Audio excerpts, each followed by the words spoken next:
మనము ఆయనకు మొరపెట్టునప్పుడెల్లా మన దేవుడైన యెహోవా మనకు సమీపముగా ఉన్నట్టు మరి ఏ గొప్ప జనమునకు ఏ దేవుడు సమీపముగా ఉన్నాడు. అంటే వచ్చిన యొక్క సారాంశం ఏంటంటే, మనకు సమీపముగా నున్న దేవుడు.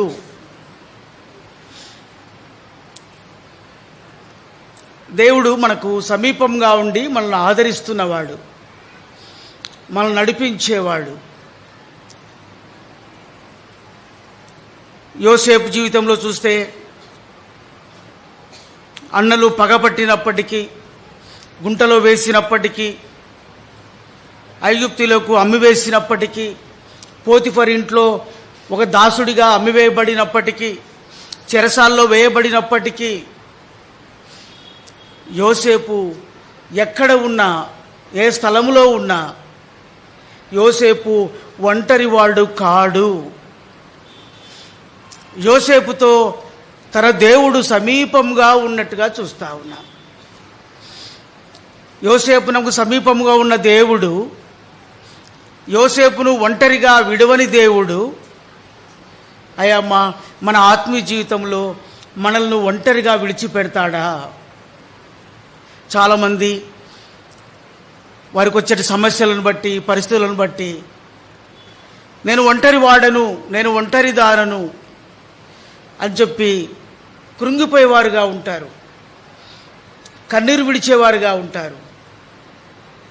చాలాసార్లు కృంగిపోయి డిప్రెషన్లోకి వెళ్ళిపోయి లోకంలో ఆత్మహత్యలు ఎందుకు జరుగుతున్నాయో తెలుసా? నన్ను ఆదరించేవారు లేరని, నన్ను పట్టించుకునేవారు లేరని, నాకు సహాయం చేసేవారు లేరని, నేను ఒంటరి వాడిని అని, ఒంటరి దాననని, నాకెవరు లేరు, నాకెవరి సహాయం లేదు అని చెప్పేసి ఈ లోకంలో బ్రతుకుట ఎందుకు అని ప్రియమైన సహోదర సహోదరి అనేకులు ఆత్మహత్యలకు పాల్పడే వారిని చూస్తూ ఉన్నా. అన్నులు మాత్రమే కాదు, ఈవెన్ క్రైస్తవులు కూడా ఈ మాటను మర్చిపోతున్నట్టుగా అర్థమవుతా ఉంది. దేవుడు సమీపంగా లేడా? దేవుడు మనతో పాటు లేడా? దేవుడు సమీపంగా ఉండి మనం ఒంటరి వారము కాదని పౌలు రాస్తాడు తిమోతికి. ప్రభువు నా ప్రక్క నిలిచి నన్ను బలపరచెను. ఎప్పుడున్నాడండి ఆయన ప్రక్కల? పౌలు నడుస్తుంటే ప్రభువారు కూడా దేహంతో వచ్చి నడిచాడా? శరీరావతారుడై పౌలు పక్కలో ఉండి ఆయన చేయబెట్టి నడిచాడా? అయితే ఆంతరంగంలో అదృశ్యుడైన దేవుడు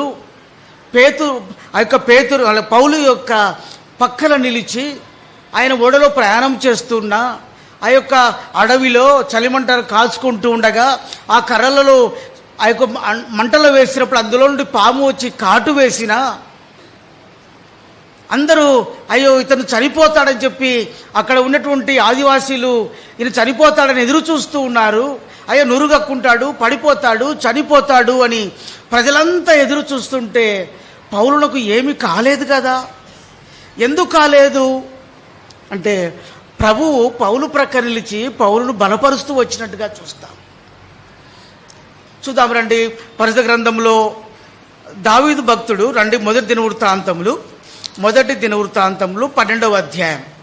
మొదటి దినవృత్తాంతములు 12వ అధ్యాయం మొదటి వచనం కలిసి చదువుదామండి. మొదటి దినవృత్తాంతములు 12వ అధ్యాయం మొదటి వచనం కలిసి చదువుదామా? మొదటి భాగం మాత్రమే. దావీదు కీషు కుమారుడైన సౌలునకు భయపడి ఇంకను దాగియుండగా. చూసారా, దావీదు సౌలు రాజునకు భయపడ్డాడు. చూస్తే దావీదు సౌలుకు భయపడాల్సిన అవసరంలే. సౌలు ఎవరయ్యా అంటే తన మామ. సౌలు కుమార్తెను వివాహం చేసుకున్నాడు. మామ అయినటువంటి సౌలు రాజు ఇశ్రాయేలీలు ఫిలిస్తీన్ల చేతిలో నుండి పారిపోతూ ఉంటే, ఓడిపోతూ ఉంటే, భయపడుతూ ఉంటే దేవుని యొక్క బల పరాక్రమ శౌర్యములను కలిగినటువంటి బాలుడైన దావీదు ధైర్యముగా ఆ ఫిలిస్తీయుల గొల్యాతును ఎదుర్కొని ఆ రాజైన సౌలునకు తర్వాత ఇశ్రాయేలు ప్రజలకు అంత గొప్ప విజయం అందించాడు. కనుక అంత గొప్ప విజయం ఇచ్చిన దావీదును సౌలు రాజు సన్మానించడానికి బదులుగా ఏం చేస్తున్నాడండి? పగబడుతూ వచ్చాడు. పగబట్టి చంపడానికి ప్రయత్నిస్తూ ఉన్నాడు. చంపడానికి ప్రయత్నిస్తూ ఉంటే దావీదు కొండలలో, అరణ్యంలో, గుహల్లో దాక్కుంటూ పరిగెడుతూ దాదాపుగా 15 సంవత్సరాలు అరణ్యంలో జీవిస్తూ వచ్చాడు. పారిపోతూ వచ్చాడు, దావుకుంటూ వచ్చాడు. 15 సంవత్సరములు సౌలు రాజుకు భయపడి జీవిస్తూ వచ్చాడు. నా అంశం ఏంటంటే, సౌలు చేతిలో నుండి తప్పించబడి పారిపోయి ఒంటరివాడిగా అరణ్యంలో వెళ్తూ ఉంటే, గుహల్లో దాక్కుంటూ ఉంటే దేవుడు దావీదును మరచిపోలేదు. అమ్మా, అయ్యా, మన ఆత్మీయ జీవితంలో ఒకవేళ నువ్వు డిప్రెషన్లో ఉన్నావేమో, కృంగుదల్లో ఉన్నావేమో, ఇక నాకెవరు లేరు, నేనెందుకు బ్రతకాలి, నేనెందుకు జీవించాలి, నాకు ఎటువంటి ఆదరణ, ప్రేమ, నన్ను పలకరించేవారు, నేను ఒంటరిగా ఇంట్లో ఉంటే నన్ను ఆదరించేవారు లేరని అనుకుంటున్నావేమో. దావీదు అరణ్యంలో పరిగెడుతూ ఉంటే, దావీదు ఎడారులలో తిరుగుతూ ఉంటే, దావీదు గుహల్లో పండుకుంటూ ఉంటే ఆయనతో కూడా తండ్రి అయిన దేవుడు కూడా పరిగెడుతున్నట్టుగా అర్థమవుతా ఉంది. ఆయన ఏం చేశాడంట? 12వ మొదటి వచనంలో, ఏ రాజు అయితే దావీదును తరుముతూ ఉండగా, ఏ రాజుకైతే దావీదు భయపడి దాగి ఉన్నాడో ఆ రాజు యొక్క బంధువులలో బెన్యామీనులో కొందరు పరాక్రమశాలులను దావీదులకు సహాయం చేయడానికి పంపించాడంట. ఎంత ఆశ్చర్యకరము!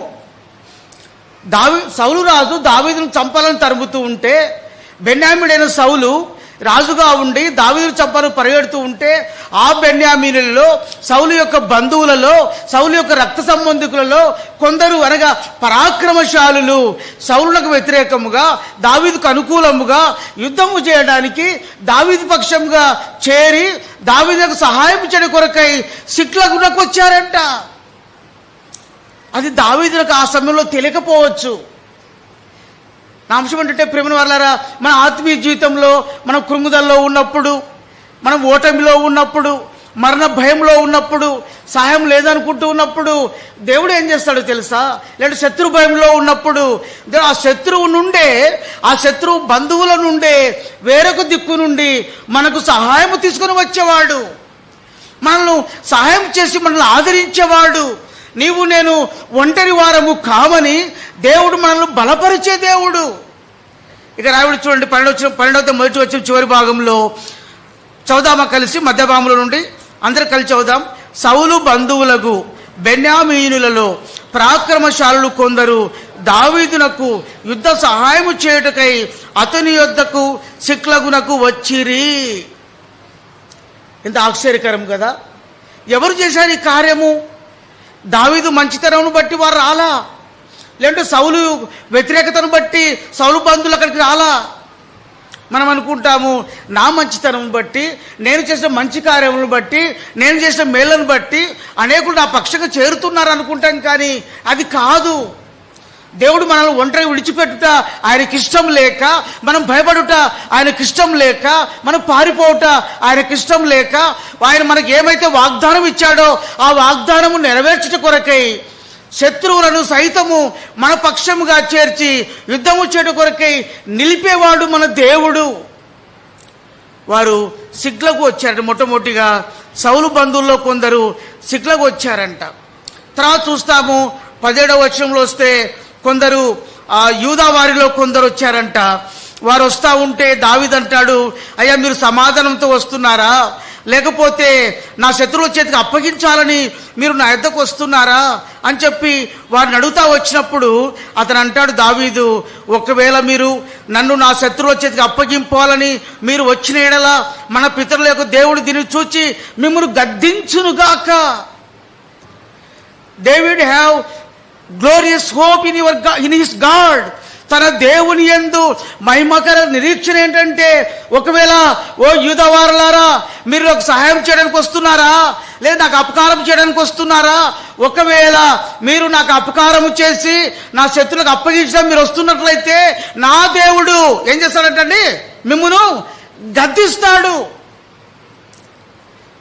అయ్యా అమ్మా, మన జీవితంలో ఎంతమంది శత్రువులుగా మార్చబడినా, మళ్ళీ ఎంతమంది మన వెనుపోటులు పొడిచినా, ఎంతమంది మన గురించి వ్యతిరేకంగా మాట్లాడుతూ ఉన్నా, చెడుగా ఇతరుల యొద్ద మన గురించి మాట్లాడుతున్నా సరే, మన దేవుడు మనల్ని విడిచిపెట్టే దేవుడు కాదు. వారిని ఏం చేస్తాడంటే, దావీదు అంటాడు, మిమ్మల్ని గద్దించునుగాక. దావీదు, నాయనా నిన్ను ఒంటరిగా విడిచిపెట్టడం లేదు. వారంటారు, లేదు. చూడు ఏమంటారు చూడు, 18 వచనం చివరి భాగంలో నేను చదువుతున్నాను. వారు ఏమంటున్నారంటే, నీ దేవుడే నీకు సహాయం చేయుమని పలుకగా దావీదు వారిని చేర్చుకొని వారిని తన దండులకు అధిపతులుగా చేసెను అని చెప్తున్నా. అయ్యా, మేము వచ్చింది సమాధానంతో వచ్చాం. నీకు అపకారం చేయడానికి కాదు, నిన్ను శత్రువు చేయటకు కాదు, శత్రువుకి అప్పగించడానికి కాదు, నీకు సహాయం చేయట కొరకై నీ సహకారులుగా వచ్చాము. ఎట్లా వచ్చామంటే, నీ దేవుడే నీకు సహాయం చేస్తాడు కనుక, నీ దేవుడు మమ్మల్ని ప్రేరేపించగా మేము నీ దగ్గరికి వచ్చాం. నీ పక్షముగా చేరి నీ శత్రువు ఎడల మేము యుద్ధము చేసి నీకు విజయము కలుగజేసి నిన్ను యూదాలో లేదా యెరూషలేములో హెబ్రోనులో నిన్ను రాజుగా అభిషేకిస్తాం. ఎంత గొప్ప దేవుడు అండి. దావీదుకు మొదటి సమూయేలు గ్రంథం 16వ అధ్యాయంలో దేవుడు వాగ్దానం చేశాడు. సమూయేలు ప్రవక్తను పంపి ఆ యెషయా కుమారుల్లో ఓ రాజుగా అభిషేకించమంటే, కడసారి వాడు ఉన్నాడయ్యా, ఇంకా ఎవరు లేరా, ఎవరు మిగతా కుమారులందరూ కూడా రాజుగా అభిషేకించిన యోగ్యత లేదు కనుక, అయ్యా ఇంతేనా నీ కుమారులు ఎవరు లేరా అంటే, తండ్రి అన్నాడు, అయ్యా కడసారి వాడు ఉన్నాడయ్యా, వాడు అరణ్యంలో ఉన్నాడు, వాడు పొలంలో ఉన్నాడు, వాడు గొర్రెలు కాస్తా ఉన్నాడు, వాడు బాలుడు, రాజుగా ఉండడానికి వాడికి అర్హత లేదని సాక్షాత్తు దావీదు తండ్రి అయిన యెషయా చెబితే, దేవుడు అంటాడు, వాడు పిలిపించు, నేను కోరుకున్న వాడు ఇతడే. మనుషులు మన యొక్క రూపమును చూసో లేకపోతే మన పరిస్థితులను బట్టి మనం యోగ్యత లేదనుకోవచ్చు, మనుషులు మనకు అర్హత లేదనుకోవచ్చు. అయితే మన దేవుడు మన ఆంతరంగమును చూసి మన అర్హత ఏంటో, మన సామర్థ్యం ఏంటో, మన పరిస్థితి ఏంటో ఎరిగిన వాడై మనం ఎక్కడ ఉంచాలో ఏమి చేయాలో ఆయన నిర్ణయించే దేవుడు మన దేవుడు. దావీదును అభిషేకిస్తా వచ్చాడు. అభిషేకించిన తర్వాత 15 సంవత్సరాలు పట్టింది. మనకు వాగ్దానం ఇస్తే 1 సంవత్సరం నెరవేర్చబడాలనుకుంటాం, చెప్పలేం. దేవుని ఏర్పాటు మనకు అర్థం కాదు. దేవుడు ఆ వాగ్దానం ఎప్పుడు నెరవేరుస్తాడో మనం ఎరగము. మనం మూడవదిగా చూడండి, ఇదే అధ్యాయంలో 22వ వచనం కలిసి చదువుదామండి. 12:22 దావీదు దండు దేవుని సైన్యము వలె మహాసైన్యమగునట్లు ప్రతిదినమున అతనికి సహాయం చేయవారు అతని యొద్దకు వచ్చుచుండిరి. దావీదు సైన్యం అంటే ఎట్లా అంటాడండి, దేవుని సైన్యము వలె మహాసైన్యము. ఎలా సాధ్యం? అరణ్యంలో పారిపోతున్నవాడు, ఉండడానికి ఇల్లు కూడా లేనివాడు, ఏదో గుహలో పండుకొని నిద్రిస్తున్నవాడు, ఆ యొక్క అరణ్యంలో వెళ్తూ, ఆ యొక్క కొండల్లో వెళ్తూ, లోయలో వెళ్తూ, పర్వతంలో ఎక్కువ దిగుతూ తన 15 సంవత్సరాలుగా పరిగెడుతున్న వ్యక్తికి సైన్యమును దేవుడు ఎలా అమర్చాడు చూసారా? దేవుని సైన్యము వలె మహాసైన్యమును దేవుడు దావీదునకు సమకూరుస్తూ ఉన్నట్టుగా చూస్తా ఉన్నాం. అది దావీదునకు తెలియకపోవచ్చు. ప్రియమైన వారలారా, చాలాసార్లు దేవుడు మన యొక్క వ్యక్తిగత జీవితంలో అదృశ్య వలయంలో మన కొరకై కొన్ని సిద్ధపరుస్తూ ఉంటాడు, కొన్ని మేళ్ళు సిద్ధపరుస్తూ ఉంటాడు. మనల్ని ఎక్కడ ఉంచాలో, ఎక్కడ ఆశీర్వదించాలో, మనం ఏ స్థానంలో ఉండాలో, మనం ఏ యొక్క ఉన్నతమైన స్థానంలో ఎలా ఉండాలో దాని కొరకై దేవుడు అదృశ్య వలయంలో ఉండి మనం సిద్ధపరుస్తూ ఉంటాడు. ఆయన చేసేటువంటి సిద్ధపాటు ప్రక్రియలో కొంత కష్టం కలగవచ్చు, కొంత ఇబ్బంది కలగవచ్చు, కొన్ని ఆపదలు కలగవచ్చు, కొందరిని ప్రేమిన వారిని కోల్పోవచ్చు.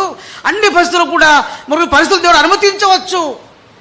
అయితే మనం బాహటముగా ప్రత్యక్షముగా మన కళ్ళలో కనబడే వాటిని బట్టి, ఎందుకు ప్రభువా నాకు ఈ కష్టం, ఎందుకు ప్రభువా నాకు ఈ పరీక్ష, ఎందుకు ప్రభువా నాకు కన్నీళ్ళు, ఎందుకు ప్రభువా నన్ను పరిస్థితులను అనుమతిస్తా ఉన్నావు, నన్ను ఎందుకు ప్రభువా ఇంతగా నలగగొడుతున్నావు అని చెప్పి మనం చాలాసార్లు బాధపడుతుంటాం. వ్యక్తిగతముగా ఆంతరంగంలో ప్రభుత్వానికి వచ్చినప్పుడు, ప్రభు దగ్గర గోదాడుతూ ఉన్నప్పుడు ఏడ్చే వాళ్ళగా ఉంటాం. అది మనకు అర్థం కాదు. దేవుడు చేసే కార్యాలంట మన చెవులకు వినపడవు, మన హృదయమునకు గోచరము కావు. మన కంటికి కూడా కనబడవు. అది మనమేమో ఏం నమ్ముతామంటే మన ఎదురుగా జరుగుతుంటే నమ్ముతాం. ఓహో ఇది ఇట్లా ఉంది కాబట్టి నాకు మేలు జరుగుతుంది అనుకుంటాం. కానీ దేవుడు అట్లా చేయడు. దేవుడు చేసే కార్యాలు మనకు అర్థం కావు. ఆయన తన అదృశ్య వలయంలో మనల్ని ఏమైతే చేయాలనుకుంటాడో, ఏమైతే సామర్థ్యం మనకి ఇవ్వాలనుకుంటాడో, ఏ పరిచయలో వాడుకోవాలనుకుంటాడో, మనం ఎంతగా హెచ్చించాలనుకుంటాడో వాటినన్నిటినీ ఆంతరంగంలో లేదా అదృశ్య వలయంలో దేవుడు సిద్ధం చేస్తూ ఉంటాడు. కనుక దావీదును ఏం చేస్తాడంటే ఇక్కడ మహాసైన్యం పోలే దావీదు యొక్క సైన్యము అలా సిద్ధపరచబడుతూ ఉన్నట్టుగా చూస్తున్నాం. మళ్ళీ 23వ వచనంలో అంటాడు, చూడండి చదువుదాం. 23వ వచనం, యెహోవా నోటి మాట ప్రకారము సౌలు యొక్క రాజ్యమును దావీదు తట్టు త్రిప్పవలనన్న ప్రయత్నముతో యుద్ధమునకై ఆయుధములు ధరించి అతని యొద్దకు హెబ్రోనుకు వచ్చిన అధిపతుల లెక్క ఎంత అనగా, అక్కడ రాయబడిందంటే ఎవరి మాట ప్రకారం అంటే అండి, అది గమనించాలి. యెహోవా నోటి మాట ప్రకారము, లేదా యెహోవా సెలవిచ్చిన ప్రకారము, లేదా యెహోవా ఆశించిన దాని ప్రకారము, లేదా యెహోవా ఇష్టపడిన ప్రకారము. 115వ కీర్తనలో అంటాడు, దేవుడు తన ఇచ్చ వచ్చినట్లుగా. చదవమాట 115వ కీర్తన, ఈరోజు నా డైలీ పోర్షన్ అండి. 115వ కీర్తన 3వ వచనం కలిసి చదువుదామా? 115వ కీర్తన 3వ వచనం అందరు కలిసి చదువుదాం. మా దేవుడు ఆకాశమందున్నాడు, తనకిచ్చ వచ్చినట్లుగా సమస్తమును ఆయన చేయుచున్నాడు.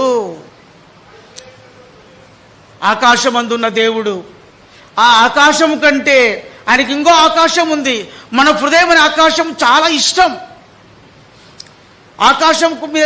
ఆకాశం పైన నివసించే దేవుడు, ఆ ఆకాశం కంటే మన హృదయం అనే ఆకాశం చాలా చాలా ఇష్టం. ఆకాశమందు నివాసి అయిన దేవుడు భూమిని ఎవరికి ఇచ్చాడంట అండి? చూద్దామా? అది కూడా కీర్తనలు 114 అనుకుంటాను.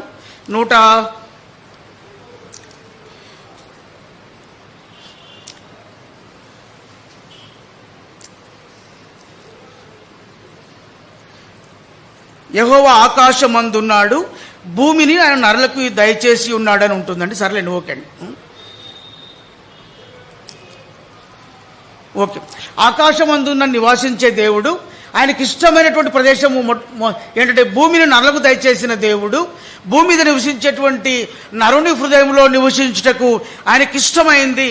కనుక ఇక్కడ ఏమని చెప్తారంటే 23వ వచనంలో, సౌలు యొక్క రాజ్యమును దావీదు త్రిప్పువాలనన్న ప్రయత్నము యెహోవా నోటి మాట ప్రకారము జరుగుతుండగా అని చూస్తాం. 5వదిగా 3వ వచనం చూద్దాం. 39వ వచనం కలిసి చదువుదామండి. 39వ వచనం అందరు కలిసి చదువుదాం. వారి సహోదరులు వారి కొరకు భోజన పదార్థములను సిద్ధము చేసి ఉండగా వారు దావీదుతో కూడా అచ్చట 3 దినములుండి అన్నపానములు పుచ్చుకొనిరి. 40వ మొదటి భాగంలో ఇశ్రాయేలీయులకు సంతోషము కలిగి ఉండెను అని చూస్తా ఉన్నాం. 3 దినాలు అంట అండి. ఏం చేశారంటే 3 దినాలు వారు అన్నపానములు పుచ్చుకున్నారంటే ఎక్కడ? అరణ్యములో లేదా సిక్లగులో దేవుడు ఇశ్రాయేలు ప్రజలను పోషిస్తూ ఉన్నాడు. 3 దినాలు వారు ఆ యొక్క యుద్ధము కొరకై దావీదు పక్షము చేరిన వారందరూ చేరిరాగా వారికి ఆహారములు ఇచ్చి నీటినిచ్చి వారిని పోషించి 3 దినములు అన్నపానములు పుచ్చుకొని ఇశ్రాయేలీయులు సంతోషించినట్లుగా చేసిన దేవుడు అని చూస్తా ఉన్నాం. కానీ నా అంశం ఏంటంటే మన దేవుడు మనకు సమీపముగా ఉన్నాడు. ఉదాహరణ మత్తయి సువార్త 14వ అధ్యాయంలో 5 రొట్టెలు 2 చేపలు 5,000 మందికి పంచిపెట్టిన తర్వాత మిగిలిన ముక్కలను వారు 12 గంపెళ్ళు ఎత్తారు. తర్వాత ప్రభువారు ఏం చేశాడు? ఆయన ఒలివ కొండకు వెళ్ళాడు ప్రార్థన చేయడానికి. శిష్యులు అద్దరికి వెళ్ళాడని చెప్పి ఓడనెక్కించి అద్దరికి వెళ్ళమని చెప్పి పంపించి వేశాడు. ప్రభువారేమో ఒలివ కొండకి వెళ్ళాడు, ప్రార్థన చేస్తూ ఉన్నాడు. దాదాపు 4వ జాము అయింది. 4వ జాములో అప్పటికి ఆ యొక్క సముద్రము పొంగుతూ ఉంది, తుఫాను లేచింది, గాలులు వచ్చాయి. గాలులను బట్టి అలలు పొంగుతూ ఉండగా వారు భయకంపితులు అవుతూ ఉండగా ఒలివ కొండలో ప్రార్థనలో ఉన్న దేవుడు ఆ యొక్క ఓడలో నా సముద్రంలో అద్దరికి వెళ్ళమని చెప్పగా అద్దరికి వెళ్తూ ఉండగా వీరు వెళ్ళకముందే సముద్రం తుఫానులో అలల చేత కొట్టబడుతూ ఉండగా ఈయన ఏం చేస్తున్నాడంట, యేసుప్రభు వారు అద్దరి నుండి వారికి ఎదురుగా నీటి పైన నడుచుకుంటూ వస్తున్నాడంట. ఇది ఎలా సాధ్యం? ప్రభువారు ఒలివ కొండలో ఉన్న దేవుడు అద్దరికి ఇంకా ఓడలు వెళ్ళేవారే వెళ్ళలేదు, మరి ప్రభువారు అద్దరికి ఎట్లా వెళ్ళాడు? ఆయన ఈదుకుంటూ వెళ్ళాడా, లేకుంటే అంతకంటే సరే స్పీడ్ బోట్లు ఏమన్నా ఆ దినాల్లో ఉన్నాయా? ఎలా వెళ్ళాడు? అయితే మన దేవుడు సమీపంగా ఉన్న దేవుడు కనుక వారు సముద్రంలో అలల మధ్య కొట్టబడుతుండగా, ఆ యొక్క తుఫాను చేత అటు ఇటు కొట్టబడి గాలి అలలు లేస్తూ ఉండగా వారు భయపడుతూ ఉండగా సముద్రపై అద్దరి నుండి నీటిపై నడుస్తూ వచ్చి భయపడకూడని చెప్పి ధైర్యం చెప్పిన దేవుడు. వారు ఏం చేశారంట, ఆయనను చూసి దయ్యం భూతం అని కేకలు వేస్తూ వచ్చారు, భయపడుతూ వచ్చినారు. కారణం ఏంటంటే మన బోధకుడు అయితే ఒలివ కొండలో ప్రార్థన చేస్తున్నాడు, ఇక్కడ ఎవరు వస్తూ ఉన్నారు? మన బోధకుడికి రావడానికి అవకాశం లేదు కదా. కాబట్టి డెఫినెట్గా అది ఖచ్చితంగా దయ్యమే భూతమే నీటి మీద నడుస్తూ వస్తుందని చెప్పేసి వారు కేకలు వేస్తూ ఉన్నారు, భూతం అని చెప్పి భయపడుతూ ఉన్నారు. ఎన్ని పర్యాయములు మన ఆత్మీయ జీవితంలో దేవుడు అద్భుత కార్యములు చేస్తూ ఉంటే ఆ కార్యములను మనం నమ్మలేక, ఎందుకు ఇట్లా వచ్చిందో చెప్పి మనం నమ్మలేక ఎన్నిసార్లు భయపడుతూ వచ్చినాం. మనము భయపడేంత గొప్ప కార్యములు, మహా ఆశ్చర్య కార్యములు మన జీవితంలో ఎన్ని పర్యాయములు మనల్ని దేవుడు జ్ఞాపకం చేసుకోలేదు. అద్దరికి వస్తూ ఉంటే భయపడిన దేవుడు అయ్యా నేనే భయపడకూడదు అని చెప్తే పేతురు అంటాడు, ప్రభువా నీవే అయితే నీళ్ళ మీద నేను కూడా దగ్గరకు వచ్చి నాకు పర్మిషన్ ఇవ్వమని చెప్పి అడుగుతా వచ్చి, సరే రా అన్నాడు. పేతురు నీళ్ళ మీద దిగాడు. బహుశా నేను అనుకుంటాను ప్రపంచం చరిత్రలో నీటి మీద నడిచినటువంటి ఒకే ఒక మానవుడు బహుశా పేతురు ఉంటాడేమో. ఆయన నీళ్ళ మీద నడుస్తూ ఉన్నాడు, చక్కగా ప్రభువును చూస్తూ ఉన్నాడు, నడుస్తూ ఉన్నాడు. ప్రభును చూచేంత వరకు కూడా ఏం భయం కలగలేదు. ప్రభును చూచేంత వరకు కూడా ఆయన దృష్టి ప్రభు నుంచి మరల్చేంత వరకు కూడా ఆ తుఫానులు, ఆ గలలు, ఆ గాలులు, అలలు తనను భయపడలేదు. కానీ ఎప్పుడైతే పేతురు దృష్టి ప్రభువు నుండి ఆ యొక్క గాలుల వైపు, అలల వైపు మళ్ళిందో, ఆ గాలులు చూస్తే అలలు పైకి ఎగిసి పడతా ఉంటే అయ్యో ఆ గాలి యొక్క ఆ అలలు నా మీద ఎక్కడ పడతాయో, నేను మునిగిపోతానేమో, నేను మరణిస్తానేమో భయం అతనిలో వచ్చింది. ఆ సందర్భంలో పేతురు ఏం చేశాడంటే, ప్రభువా నన్ను రక్షించి కేకలు వేశాడు. సమీపంగా ఉన్న దేవుడు ఏం చేశాడంటే వెంటనే చెయ్యి చాపి పేతురును పట్టుకొని మరలా నీటిపై నిలబెడుతూ వచ్చినట్టుగా చూస్తాం. సమీపంగా ఉన్నప్పుడు దేవుడు మనం ప్రభువా రక్షించమంటే మనల్ని రక్షించడా? ప్రభు మనం రక్షించమంటే రక్షించే దేవుడు, మనకు సమీపంగా ఉన్న దేవుడు మన దేవుడు.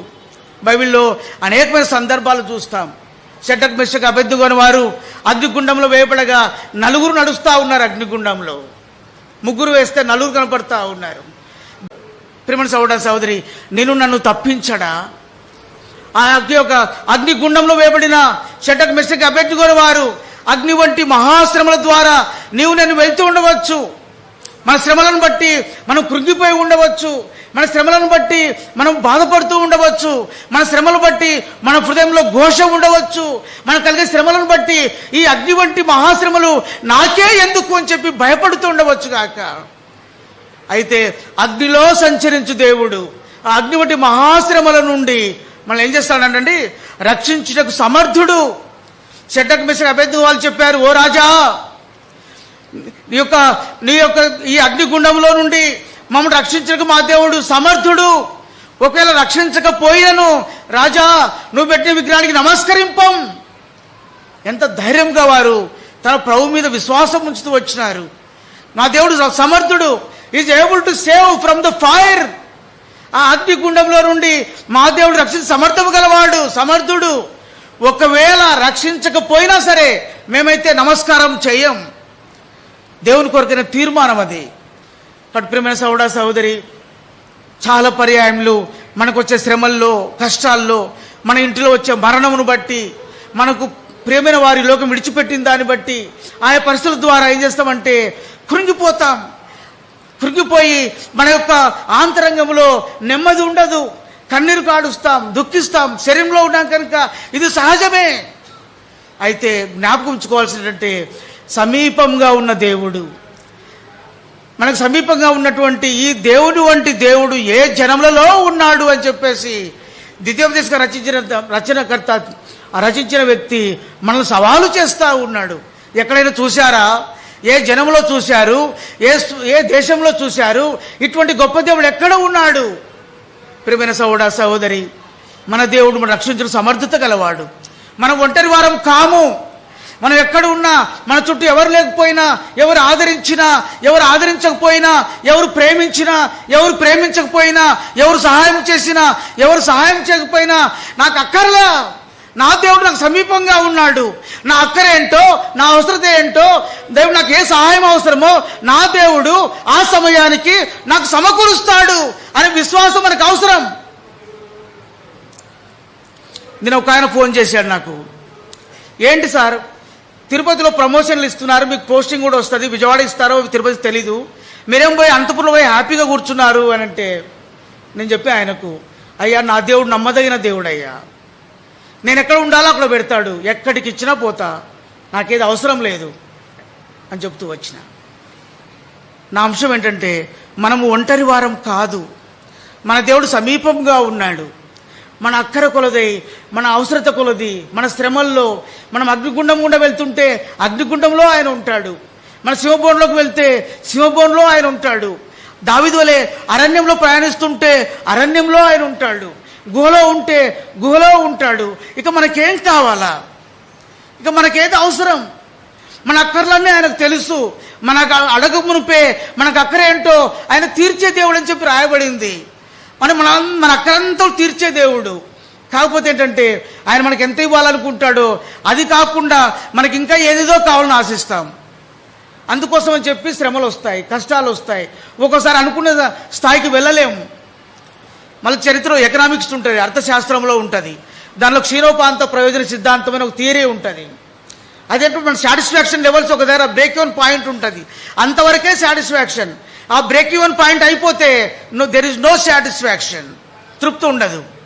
కాబట్టి మన ఆత్మీయ జీవితంలో ఒక బ్రేక్ ఈవెన్ పాయింట్ అనేది మనం పెట్టుకోవాలా.